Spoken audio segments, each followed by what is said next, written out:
So hi friends, good morning. Let us cover the top 10 GK MCQs of 5th May 2020. तो आज के questions cover करते हैं। पहला सवाल देखिएगा। ई कॉफ सेंस ये एक तरह का non invasive biosensor testing device है which is very useful for rapid testing of covid 19। It has been developed by, किसने डेवलप किया आपको बताना है, and the answer is NIAB Hyderabad. What is NIAB? National institute of animal biotechnology. National institute of animal biotechnology ये हैदराबाद में है और इसे डिपार्टमेंट ऑफ बायोटेक्नोलॉजी जो ministry of science and technology के अंडर आता है उन्होंने एस्टैब्लिश किया है। ये इंस्टीट्यूट 2010 में बना था। ठीक है, अब ये बड़ा काम का टेस्टिंग डिवाइस है। इसमें जो इलेक्ट्रोड, पहली बात तो ये कि इसमें सैंपल की तरह सलाइवा देना पड़ेगा, तो इसका सैंपल क्या होगा? सलाइवा। ठीक, अब ये जो डिवाइस है इसका जो इलेक्ट्रोड है इसमें पता है क्या होगा? कोविड 19 के एंटीबॉडीज होंगे। अब जब सलाइवा होगा तो कोविड 19 के जो एंटीबॉडीज जो इलेक्ट्रोड में पहले से है और जो सलाइवा में एंटीजेंस होते हैं ये आपस में रिएक्ट करेंगे और एक इलेक्ट्रिक पल्स या करंट जनरेट होगा जिससे हमें क्लियर हो जाएगा कि कोविड 19 है या नहीं है, मतलब पॉजिटिव है या नेगेटिव है।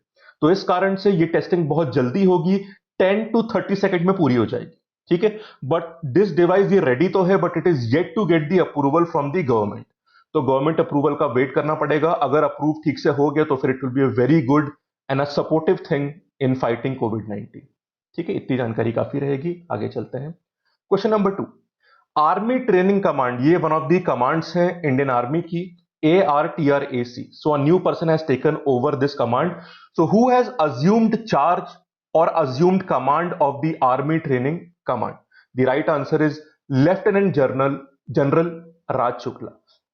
तो आप देख सकते हैं he is lieutenant general Raj Shukla. He is a pass out of NDA, national defence academy Khadakwasla and Indian military academy Dehradun, और ये दिसंबर 1982 में आर्टिलरी फील्ड में कमीशन हुए थे। तो ऑलमोस्ट 4 डिकेड्स का एक्सपीरियंस है इनके पास। So lieutenant general Raj Shukla is the new, he is assume the command of the army training command. This photo is from the PIB press information bureau and it's a very important news, exam में आ सकता है।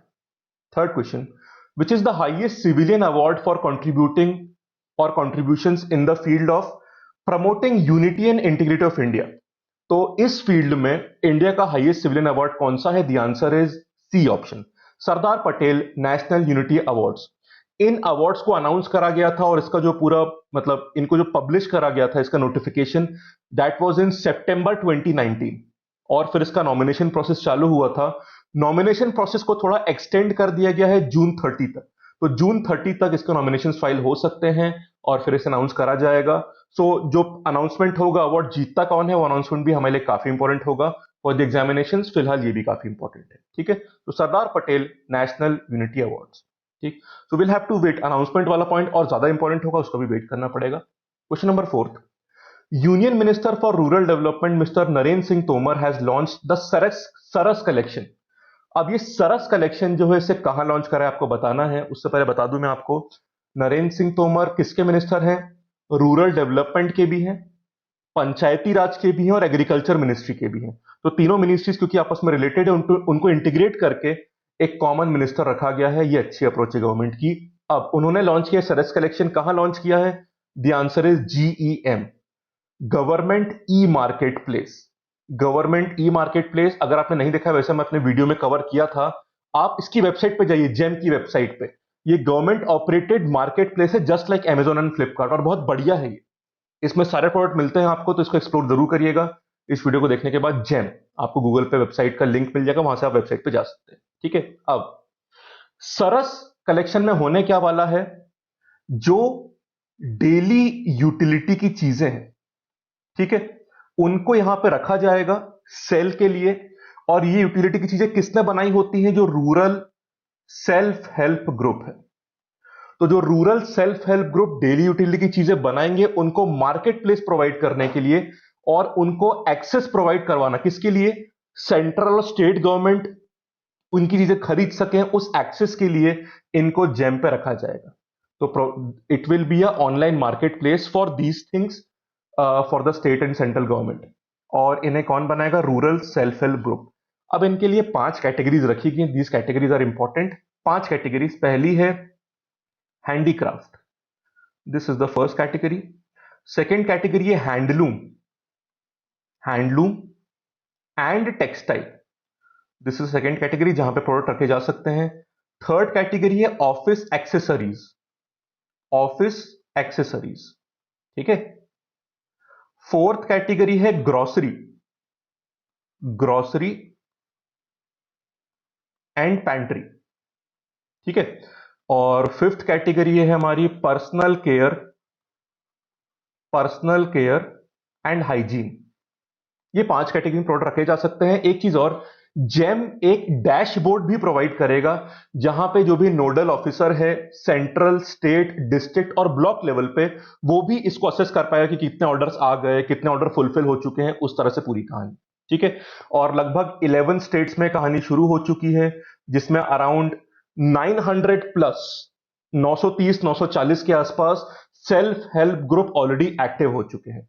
तो उनके growth के लिए उनको एक ऑनलाइन प्लेटफॉर्म प्रोवाइड करने के लिए, इस ऑनलाइन इंटीग्रेशन के लिए जिसमें सबका फायदा है, ये चीज चालू करेगी। तो बहुत इंपॉर्टेंट स्टेप है, एग्जाम में आ सकता है। और ये वेबसाइट जरूर विजिट करिएगा, जेम की, आपको पसंद आएगी website, it's a good initiative by the government. Question number 5, आप जानते हैं कि कोविड 19 की प्रॉब्लम से निपटने के लिए सरकार ने एम्पावर्ड ग्रुप्स बनाए हैं। उसमें जो 6 नंबर वाला ग्रुप है, मतलब एम्पावर्ड ग्रुप 6, उसका पर्पस क्या है? Coordinating with private sector, NGOs and international organisations for Covid 19 related response activities. अब इस ग्रुप को लीड कौन कर रहा है, मतलब this group is led by whom? 6 number वाला ग्रुप। The answer is mister Amitabh Kant, he is the CEO of NITI Aayog. NITI Aayog के ये सीईओ हैं, ये ग्रुप नंबर 6 को हेड कर रहे हैं। और ये ग्रुप बहुत अच्छा काम कर रहा है, ऑलरेडी वीडियो कॉन्फ्रेंस के थ्रू कई ऑर्गेनाइजेशन से कनेक्ट हो चुका है, इंटीग्रेशन हो चुका है, private sector, NGO and international organisation से, ठीक है। और पर्पस क्या है? इन ऑर्गेनाइजेशंस को और गवर्नमेंट के एफर्ट्स को एक सिनर्जाइज करना, इंटीग्रेट करना, ताकि कोविड 19 को बहुत इफेक्टिवली डील करा जा सके, उससे रिकवर करा जा सके, ठीक है। तो इस ऑर्गेनाइजेशन, ये ग्रुप काफी बढ़िया काम कर रहे हैं अभी। 6 number, there is a new microwave steriliser, जो किसने बनाया है? मतलब पहले नाम देख लीजिए, अतुल्य नाम है। It is a microwave steriliser, ठीक। अब ऐसे बहुत सारे गैजेट्स, इक्विपमेंट्स आ रहे हैं, उनके नाम और किसने बनाया, it will be a very important question bank. तो लगातार क्वेश्चन में लाता रहता हूं, और ऐसे क्वेश्चन एग्जाम में काफी इंपॉर्टेंट तरीके से आ सकते हैं, तो ध्यान रखना पड़ेगा नाम क्या है और बनाया किसने। तो अतुल्य, जो कि एक स्टेरिलाइजर है माइक्रोवेव टाइप का, उसे बनाया है डीआरडीओ ने, defence research and development organisation. अब देखिएगा, एक इंस्टीट्यूट है DIAT, defence institute of advance technology, ठीक है, पूना में है, जिसको सपोर्ट करता है डीआरडीओ। उन्होंने अतुल्य बनाया है। कैसे काम करेगा? पहली बात तो हमारा इंस्टॉलेशन पोर्टेबल हो या स्टेशनरी हो, दोनों में ये फिट हो सकता है। और दूसरी बात, it will work by providing a differential temperature in the range of 56 to 60 degree Celsius. इस तरह का डिफरेंशियल टेम्परेचर प्रोवाइड करवा के स्टेरलाइज का काम करा जाएगा। इतनी जानकारी इसमें काफी रहेगी। अतुल्य और डीआरडीओ और डीआईएटी पूना का नाम, ठीक है। चलिए question number 7, which country is currently the chair of non align movement NAM? कल आप जानते हैं कि नॉन अलाइन मूवमेंट के जितने भी मतलब कंट्री, मेंबर कंट्रीज हैं, उनकी वीडियो कॉन्फ्रेंस के थ्रू एक वीडियो कॉन्फ्रेंस हुई थी, उसमें नरेंद्र मोदी जी ने भी स्पीच दिया है। सो इंपॉर्टेंट सवाल बनता है यहाँ पे। पहले देख लीजिए कि इस समय चेयर कौन है? अजरबैजान, ठीक है। और चेयरपर्सन कौन है? अजरबैजान के करंट प्रेसिडेंट, जिनका नाम है इल्हम अलीयेव, ठीक है। तो इल्हम अलीयेव जो है, जिनका फोटो आप देख सकते हैं, he is the current president of Azerbaijan, जो अभी चेयर है नॉन अलाइनमेंट ग्रुप का, ठीक है। बाकी आप जानते हैं कि, अच्छा, मोदी जी ने जो बोला, बता दो, कुछ बहुत जरूरी बात उन्होंने बोली।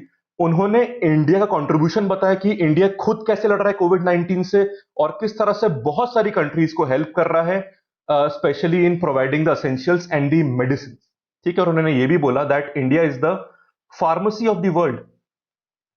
उन्होंने इंडिया को फार्मेसी ऑफ द वर्ल्ड बोला, specially in the field of affordable medicine. तो इंपॉर्टेंट फ्रेजेस को आप यूज कर सकते हैं। बाकी इंटरनेशनली इंडिया के कंट्रीब्यूशन उन्होंने गिनाए, जैसे कि इंटरनेशनल योगा डे की बात करी, इंटरनेशनल सोलर अलायंस की बात करी, और बहुत सारी और बातें करी। जिसमें और उन्होंने थैंक भी किया नैम के जो चेयरपर्सन हैं कि ये वीडियो कॉन्फ्रेंस के थ्रू इससे और इंटीग्रेशन ग्लोबल लेवल पे बढ़ता है कोविड 19 को फाइट करने के लिए। ठीक है। बाकी आप नैम के बारे में जानते हैं, नॉन अलाइंड मूवमेंट के बारे में, कि 1955 में एक बैंडंग कॉन्फ्रेंस हुई थी। Bandung conference, Bandung is a place in Indonesia. वहां पे प्रिंसिपल डिसाइड हुए थे और फिर नैम बना कब था? 1961 में, एंड बेलग्रेड में बना था। बेलग्रेड, और बेलग्रेड कहां पे है? यूगोस्लाविया में। तो नैम का जो प्रिंसिपल डिसाइड होता है 1955 में बैंडंग कॉन्फ्रेंस, और बैंडंग कहां पे है? इंडोनेशिया में। पर फॉर्मेशन कब हुआ है नॉन अलाइंड मूवमेंट का? 1961 में बेलग्रेड में, जो कि यूगोस्लाविया में है। और इससे कंट्रीब्यूशन में बहुत सारे लोगों ने काफी इंपॉर्टेंट रोल प्ले किया है। फॉर एग्जाम्पल, सबसे इंपॉर्टेंट रोल प्ले किया था उस टाइम पे इंडिया के प्राइम मिनिस्टर जवाहरलाल नेहरू ने। ठीक है। और भी कई कंट्रीज के प्रेसिडेंट ने मिलकर इस फॉर्मेशन किया था। What is non aligned movement? उस समय आप जानते हैं कि दो मेजर ग्रुप्स थे। एक था यूएसएसआर का, जो अभी रशिया बन गया है, और एक था यूएस का, यूनाइटेड स्टेट्स का। ठीक है। तो कोई कंट्री इस वाले ग्रुप में थी, कोई कंट्री उस वाले ग्रुप में थी, तो एक कोल्ड वॉर चलती थी। नैम वाली countries they were not aligned to any power block. ये नॉन अलाइंड होते थे, मतलब मध्यस्थ होते थे, कहीं पे ये न्यूट्रल रहेंगे। ठीक है। और इस ग्रुप का बहुत इंपॉर्टेंट कंट्रीब्यूशन पहले भी रहा है और अभी भी है। ठीक है। तो कंट्रीब्यूशन किसने किया बनाने में? पाइनियर्स कौन थे? इंडिया से नेहरू, उसके बाद घाना के प्रेसिडेंट जो उस टाइम पे थे नक्रूमा, नक्रूमा ये थे। उसके बाद युगोस्लाविया के जो उस टाइम पे प्रेसिडेंट थे टीटो। ठीक है। उसके बाद इजिप्ट के जो प्रेसिडेंट थे उस टाइम पे अ, गमाल अब्देल नसर। ठीक है, ये थे। और उस टाइम पे जो इंडोनेशिया के प्रेसिडेंट थे, ये पांच लोग के नाम लिए जाते हैं इंडोनेशिया के, सुकर्नो। तो नेहरू जी, नक्रूमा, टीटो, नसर और सुकर्नो, ये पांच ग्लोबल लीडर्स थे जिन्होंने मिलकर नैम को बनाया था। They are the Pioneers. इन पांचों के नाम, उनकी नेशनैलिटीज, और ये दो इंपॉर्टेंट ईयर्स और ये दो प्लेसेस आपसे पूछ सकते हैं नैम के बारे में, बस दिस इज इंपॉर्टेंट। और करंट चेयर कौन है? अजरबैजान, ये भी आपसे पूछ सकते हैं, और इनका नाम इज इंपॉर्टेंट, इल्हम अलीव। बाकी तो मुझे नहीं लगता कुछ इसमें आएगी, इतनी जानकारी काफी रहेगी। ठीक है। चलिए क्वेश्चन नंबर 8। एक बहुत इंपॉर्टेंट एक्सपेरिमेंट हो रहा है, Bay of Bengal boundary layer experiment. इसको बॉबल भी बोलते हैं, क्योंकि आप एक्रोनिम बना सकते हैं, Bay of Bengal boundary layer experiment. ठीक है। ये एक्सपेरिमेंट आपको बताना है कि किसके बीच में? It is a collaboration between India and which country? The answer is UK. ठीक है, यूके। ये देखिएगा, इसमें पर्पस क्या है वो देख लीजिए। इंडिया और यूके के इंस्टीट्यूशंस आपस में मिलकर इसमें काम करेंगे। अब यहां जरूरी बात यह है कि जो मेन पर्पस इसमें अंडर वाटर रोबोट यूज करे जाएंगे। तो सीप के मतलब डीप सी में अंडर वाटर रोबोट करेंगे, और रोबोट रहेंगे, और उससे पूरे एक्सपेरिमेंट्स होंगे। बेसिक पर्पस है मॉनसून के बारे में, ये बेसिक पर्पस है। तो अंडर वाटर रोबोट्स रखे जाएंगे, उससे मॉनसून मॉनसून स्टडी करा जाएगा। पर्पस देखो ये है, सी वाटर भी एक बहुत इंपॉर्टेंट रोल प्ले करता है मॉनसून की प्रोग्रेस में। आप जानते हैं एक प्रोसेस होता है एल नीनो। एल नीनो क्या होता है? हर 3 से 5 साल में जो सेंट्रल पैसिफिक ओशियन है, उसमें वाटर की वार्मिंग होती है। और ये होता सेंट्रल पैसिफिक में है, पर हमारे मानसून को भी अफेक्ट करता है, इंडियन मानसून को। ठीक है। तो इस कारण से सी वाटर का भी रोल है, उसी को आगे स्टडी करने के लिए, कि मानसून को स्टडी करने के लिए उसमें जो सी वाटर का इंपैक्ट है उसके लिए यूज करेंगे, जिसमें डीप सी में अंडर वाटर रोबोट रखे जाएंगे। ये स्टडी बे ऑफ बंगाल में होगी, और इसमें कोलैबोरेशन है इंडिया और यूके का। ठीक है। वहां के इंस्टीट्यूशंस यहां पे काम करेंगे। एंड बस मॉनसून, सी वाटर का रोल, अंडर वाटर रोबोट्स, और इंडिया और यूके के इंस्टीट्यूशंस आपस में काम करेंगे इस एक्सपेरिमेंट के लिए। इसका नाम बॉबल एक्सपेरिमेंट है, ये आप देख सकते हैं। क्लियर? इतनी जानकारी मुझे लगता है यहां पे बिल्कुल काफी रहेगी। इंडिया यूके का नाम इज वेरी वेरी इंपॉर्टेंट। चलिए question number 9। As per RBI, Reserve Bank of India, आप जानते हैं कि आरबीआई ने सीकेपी कोऑपरेटिव बैंक का लाइसेंस कैंसिल कर दिया है। तो पर आरबीआई ने बोला है अभी कि 99.2% लोग जो हैं, डिपॉजिटर्स हैं, उन्हें अपने पेमेंट जितने भी डिपॉजिट्स हैं उसका फुल पेमेंट मिल जाएगा। सो 99.2% आप जानते हैं कि प्रोविजन 5 लाख रुपीस का है, और आरबीआई ने बोला है कि जो सीकेपी कोऑपरेटिव बैंक है जिसका लाइसेंस कैंसिल करा है आरबीआई ने, उसके 99.2% जो डिपॉजिटर्स हैं उनका डिपॉजिट 5 लाख से कम है तो उनको तो पूरा ही मिल जाएगा। बस 0.8% डिपॉजिटर्स ऐसे जिनका डिपॉजिट की वैल्यू 5 लाख से ऊपर है, बाकी सब लोगों को पूरा मिल जाएगा। अब आपको यह बताना है कि ये जो पेमेंट होता है लाइसेंस कैंसिलेशन के बाद ये कौन प्रोवाइड करेगा, and the answer is D option. इसका नाम कई बार न्यूज में मिला है आपको, deposit insurance and credit guarantee corporation, यहां से प्रोवाइड होगा DICGC। पहले 1 लाख की लिमिट थी, अब उसे इंक्रीज करके 5 लाख करा जा चुका है, और लिक्विडेटर भी अपॉइंट होगा सीकेपी कोऑपरेटिव बैंक के लिए, जो लिक्विडेट का प्रोसेस चालू करेगा। वो अपॉइंटमेंट अभी हुआ नहीं है, I am just tracking that thing कि जल्दी अपॉइंटमेंट होकर उन पर्सन का नाम भी काफी इंपॉर्टेंट होगा। ठीक है, last question for the day.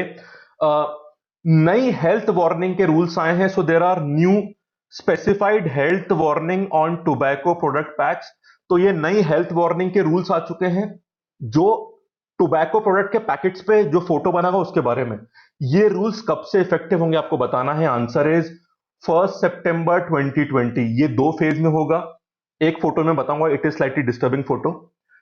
पहला फोटो 1 दिसंबर 2020 से लगना शुरू हो जाएगा, और सेकंड फोटो जो है वो उसके 12 महीने बाद, मतलब 1 साल बाद, मतलब 1 सितंबर 2021 से लगना शुरू हो जाएगा। ये देख लीजिए, तो काफी डिस्टर्बिंग फोटोज लगाया जाएगा, तो उससे लगता है कि डिस्करेजमेंट फॉर टोबैको प्रोडक्ट बढ़ेगा, मतलब लोग डिस्करेज होंगे और उससे कम यूज करेंगे, अवेयरनेस बढ़ेगी, तो उसके लिए कदम उठाया गया है। पहली इमेज आप देख सकते हैं, ये 1 सितंबर 2020 से लगना है, और सेकंड इमेज आप देख सकते हैं, it is from 12 months after that, मतलब 1 सितंबर 2021 से।